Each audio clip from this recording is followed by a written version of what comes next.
Muchas gracias. Este es un tema interesante y básicamente lo que pretendo traer a ustedes probablemente podría mirarse desde el punto de vista práctico como el más sencillo, pero en realidad es lo que vemos en el día práctico. En la unidad coronaria recibo aproximadamente por mes entre 60 y 90 pacientes con infarto agudo de miocardio y tengo la oportunidad de ver cosas relacionadas con el infarto y errores en la práctica clínica. Y hay dos cosas que son importantes para que eso no ocurra. Primero, el buen clínico se acompaña de una adecuada observación clínica. Si no la hay, va a haber errores clínicos. Y segundo, la clínica debe estar por encima del apoyo total y único de la tecnología y los laboratorios. Si nosotros vemos ahí, probablemente tenemos un paciente muerto. Pero si vemos esto, no tenemos un paciente muerto. Tenemos un paciente que simple y llanamente está viendo una cosa muy curiosa ya en ese aparato, que tiene una línea recta, que no sabe qué es y que pita interesante. Los errores en el síndrome coronario agudo, quiero hacer énfasis en 4 aspectos fundamentales. Primero, los errores en la interpretación del dolor torácico. El doctor Temístocles me dio un avance importante en ese sentido para específicamente mirar lo que tiene que ver con el diagnóstico diferencial que no vamos a mencionar. Segundo, los errores en la interpretación del electrocardiograma. Ríanse la cantidad de errores de interpretación por no conocer la consecuencia o la cascada isquémica para utilizar y aprovechar el electrocardiograma.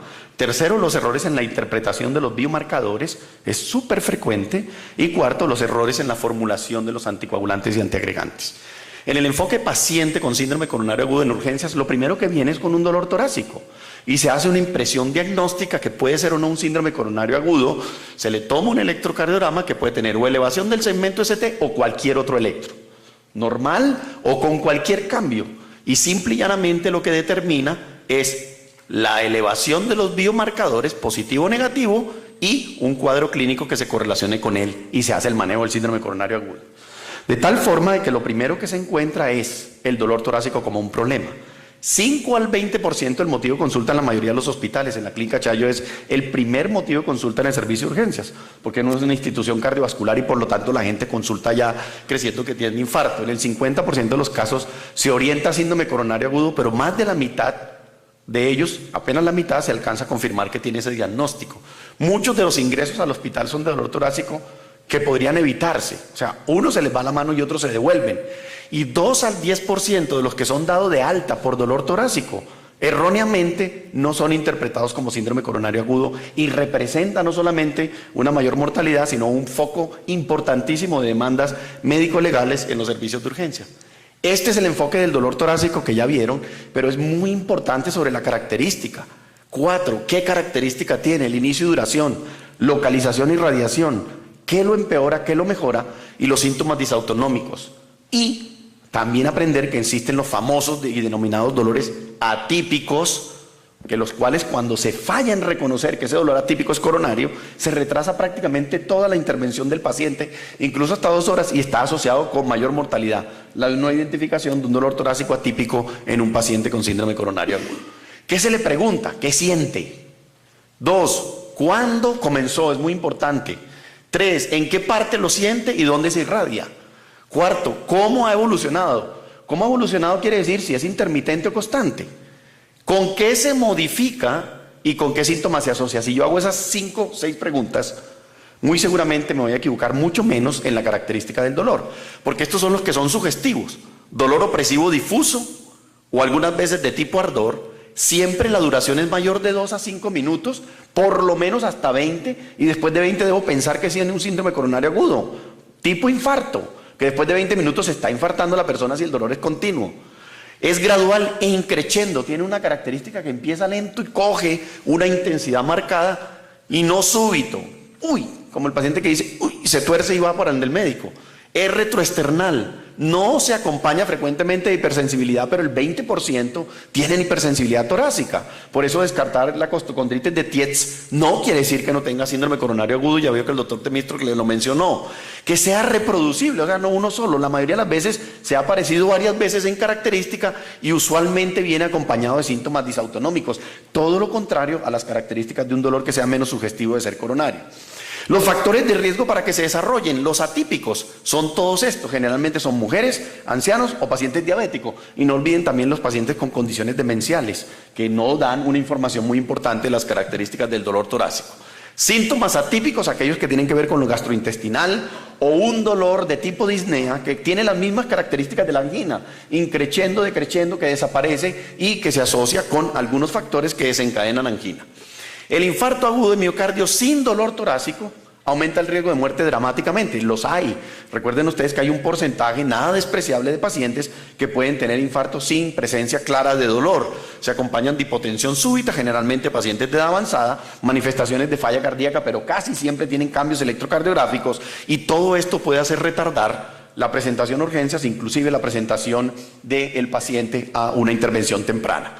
Estos parámetros podrían ayudarnos a orientarnos, pero en la realidad de la práctica, el acucioso interrogatorio al paciente sobre las características es lo que más mejora la sensibilidad diagnóstica del paciente. El diagnóstico clínico de síndrome coronario agudo es clínico y lo debe hacer el clínico.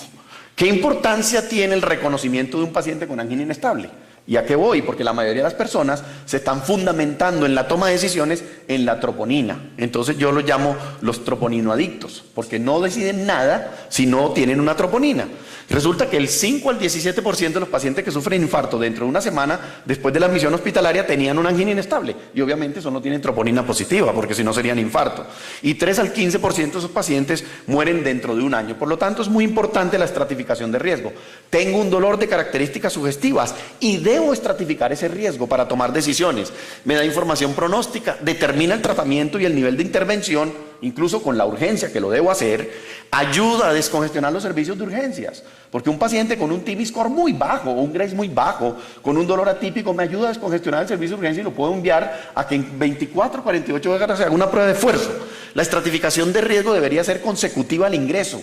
Y no solamente cuando ingresó, la debo hacer otra vez a las 6 horas u 8 horas, vuelvo y estratifico el riesgo de mi paciente incluso a la alta hospitalaria, porque si voy a dar de alta a un paciente con alto riesgo, pues obviamente voy a tener problemas tempranos. Este es el TIMI score, muy práctico, se usa mucho en Estados Unidos, le da un puntaje a cada uno de nuestros parámetros y por encima de 3, mayor o igual a 3, es un paciente de riesgo intermedio a alto. Quiere decir que si yo tengo un dolor sugestivo con un TIMI score por encima de 3, no importa si en este no está la troponina positiva, porque ahí está el TIMI score, ese paciente es de alto riesgo y debe ingresar a un estudio de una unidad de dolor torácico para descartar un infarto. Y el GRACE, ¿por qué es importante? Porque nosotros, Colombia participó en el GRACE, hay pacientes colombianos, de tal forma que el GRACE es aplicable a nuestros pacientes, y por lo tanto tener un GRACE elevado nos permite decir, primero, que el paciente debe ingresar a una unidad de cuidado coronario, y segundo, que debe tener una intervención en las próximas 24 horas, porque eso es el que ha demostrado una reducción de la mortalidad, como claramente se ha documentado en los pacientes con un TIMI score de riesgo elevado. Entonces, importante, reconocimiento fundamental del dolor torácico y su consecuente estratificación de riesgo. Errores en la interpretación del electrocardiograma, que es el paso que sigue. ¿Qué es lo que más frecuente vemos? Cuando la persona no tiene experticia para identificar un electrocardiograma. Creo que los dos que están ahí no tienen experiencia. Primer método de contacto en el algoritmo diagnóstico es el electrocardiograma. No es ni 100% sensible ni 100% específico. Y un solo electrocardiograma tiene una sensibilidad del 60 y una especificidad del 90 cuando lo muestra. Pero cuando no lo muestra, no. Quiere decir que es poco sensible, lo cual, si yo quiero aumentar la sensibilidad, debo aumentar el número de electrocardiogramas. Y el dolor torácico, la isquemia es dinámica, se mueve en el tiempo y por lo tanto debo tomar electrocardiogramas, porque uno solo no me va a servir. Representa un simple momento del tiempo y por lo tanto los electrocardiogramas se deben parecer a los pacientes. Si el paciente no tiene dolor, el electrocardiograma probablemente no va a mostrar nada. Pero si el paciente tiene dolor, el electrocardiograma debe mostrar algo si el dolor es coronario. Por lo tanto, los electros se deben parecer a los pacientes o a los momentos de la cascada isquémica. El electrocardiograma normal no excluye síndrome coronario agudo. De ellos se encontró que entre el 1 al 6% se comprobó que tenían infarto agudo de miocardio y 4% tenían angina inestable, por lo tanto no se la crean entera del electrocardiograma con normal. Elevación del ST no tiene discusión, paciente con dolor torácico puede tener esto o esto.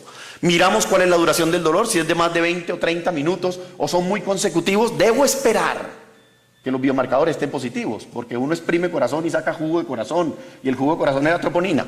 Y si yo estripo el corazón, debe salir jugo de corazón, siempre y cuando lo estripe el tiempo suficiente para que salga. Si el tiempo es menor de 20 minutos, los marcadores séricos seguramente van a ser negativos, pero si la clasificación del TIMI o el GRACE me dice que es de alto riesgo, de riesgo intermedio, ese paciente se debe quedar en una unidad de cuidado coronario para investigar. Electrocardiograma inicial, tiempo puerta, electro leído, 10 minutos.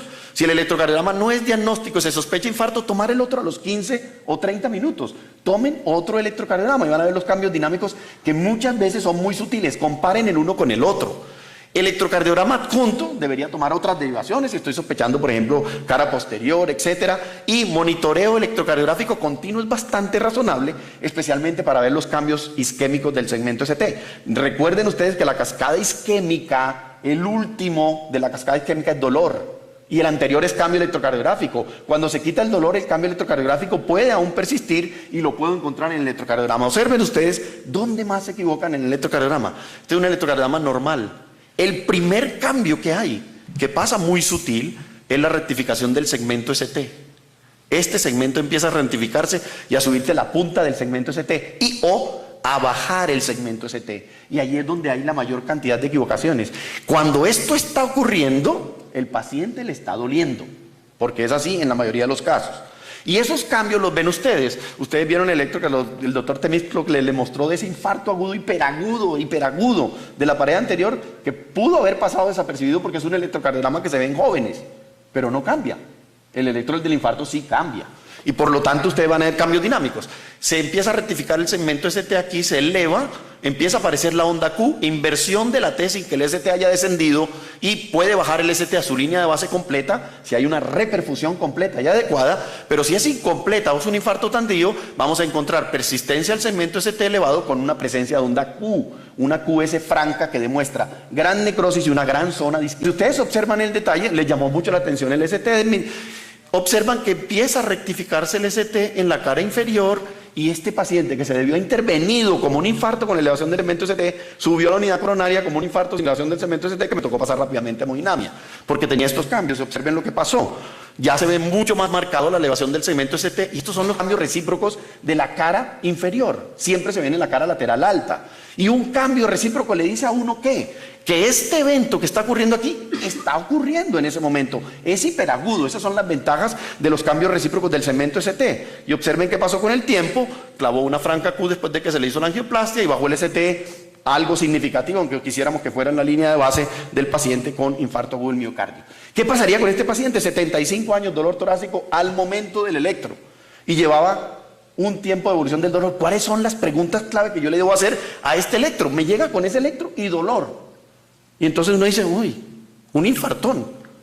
La primera pregunta es, ¿cuánto tiempo lleva de evolución el dolor continuo? El paciente dice, 24 horas de dolor continuo. ¿Usted cree que es un infarto hiperagudo? ¿Hay dolor a la inspiración o a la expiración al movimiento? Y el paciente dijo, sí. Tenía un infarto que llevaba más de 24 horas, franca onda Q, elevación persistente del segmento ST, y como llegó con dolor torácico le clavaron un trombolítico. Y esos son los de más riesgo de ruptura ventricular. Entonces las dos preguntas consecutivas es ¿cuánto lleva el dolor continuo? Y otro paciente como este que llega 24 horas de dolor.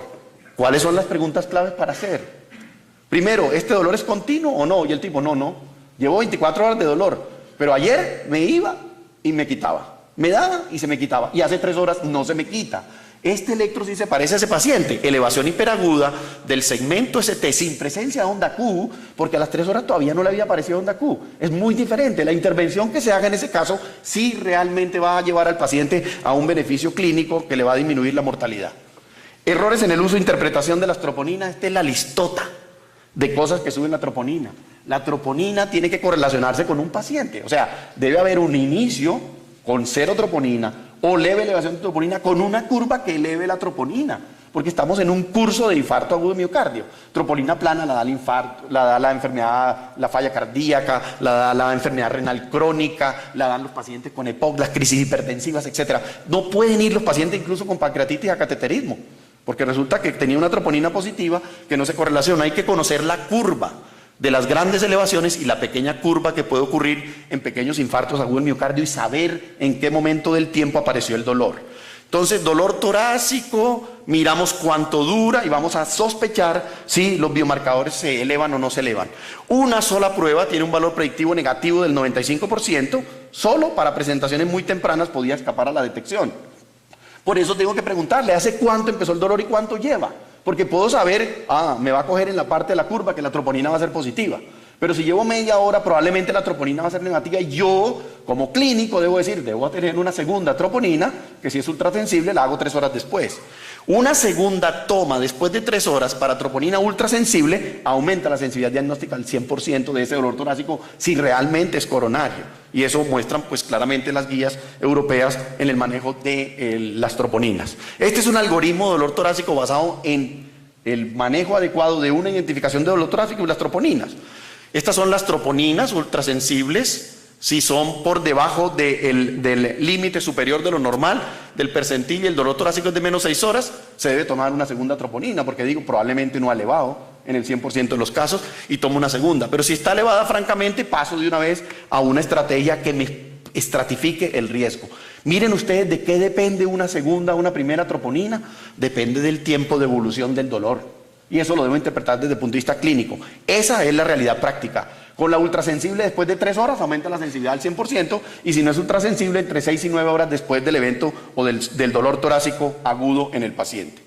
Otros errores en la práctica de la adecuada anticoagulación o antiagregación. Primero, la suspensión temprana antes de 1 año de la terapia dual. Definitivamente la terapia dual trae beneficios y debe conservarse por 1 año en la mayoría de los pacientes intervenidos o no, porque ha demostrado beneficio claramente. Y otra que es muy importante, el uso fuera de indicación de los nuevos antiagregantes plaquetarios. Y ahora le estamos poniendo los nuevos antiagregantes plaquetarios hasta la jaqueca. Entonces eso es muy complicado cuando estamos utilizando fuera de indicación los nuevos antiagregantes plaquetarios. Ahí están las indicaciones de las guías claramente documentadas para cuál está aprobada cada uno de ellos.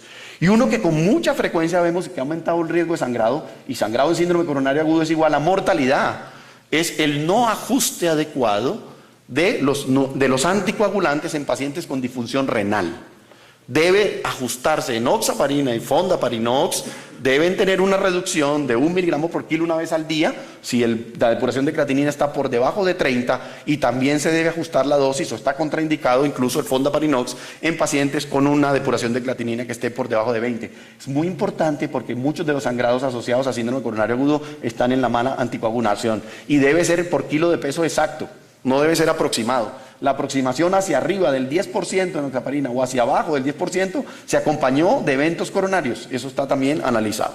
Y la suspensión, descontinuación o entrecruzamiento de los anticoagulantes en síndrome coronario agudo empiezan con heparina, después lo pasan a enoxaparina, después lo pasan a fondaparinox. Eso aumenta el riesgo de sangrado y está claramente contraindicado utilizarlo en nuestros pacientes. Muchísimas gracias.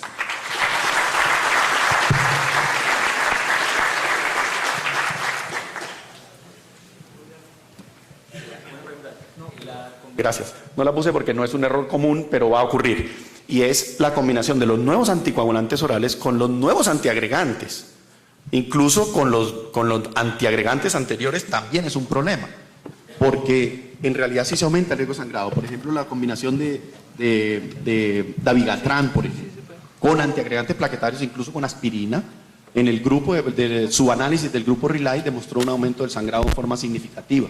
O sea, en la medida en que uno pueda no tener que utilizarlo sería el ideal. El problema es que si el paciente tiene un síndrome coronario agudo, no existe evidencia que la asociación con dabigatran en ese paciente, así tenga indicación de anticoagulación, se le deba poner. Debe utilizarse la warfarina en ese grupo de pacientes. O sea, deben ir a warfarina hasta que tengamos mejor evidencia de que pueda cambiarse esa situación. 1 año después, que el paciente esté estable con enfermedad coronaria, podría retomar la utilización, por ejemplo, de los nuevos anticoagulantes en fibrilación auricular. Pero mientras tanto no, porque se aumenta el riesgo de sangrado significativamente. Están los datos de la PRICE-2, etcétera, que tuvimos oportunidad de participar y nos tocó parar el estudio por el aumento del riesgo de sangrado en la combinación de los nuevos anticoagulantes en pacientes con síndrome coronario de alto riesgo. Doctor Gómez, cortico. Llega a urgencias, cuadro clínico muy sugestivo de síndrome coronario agudo, le toma un electrocardiograma y le encuentra un bloqueo completo de rama izquierda. ¿Qué hacer? Cortico, ¿no? Esas son de las consideraciones especiales. Bloqueo completo de rama izquierda en presencia de dolor. Si tiene hemodinamia, páselo a hemodinamia. Si no tiene hemodinamia, trombolíceno. Sabe qué es y qué pita interesante. Los errores en el síndrome coronario agudo, quiero hacer énfasis en 4 aspectos fundamentales. Primero, los errores en la interpretación del dolor torácico. El doctor Temístocles me dio un avance importante en ese sentido para específicamente mirar lo que tiene que ver con el diagnóstico diferencial que no vamos a mencionar. Segundo, los errores en la interpretación del electrocardiograma. Ríanse la cantidad de errores de interpretación por no conocer la consecuencia o la cascada isquémica para utilizar y aprovechar el electrocardiograma. Tercero, los errores en la interpretación de los biomarcadores es súper frecuente.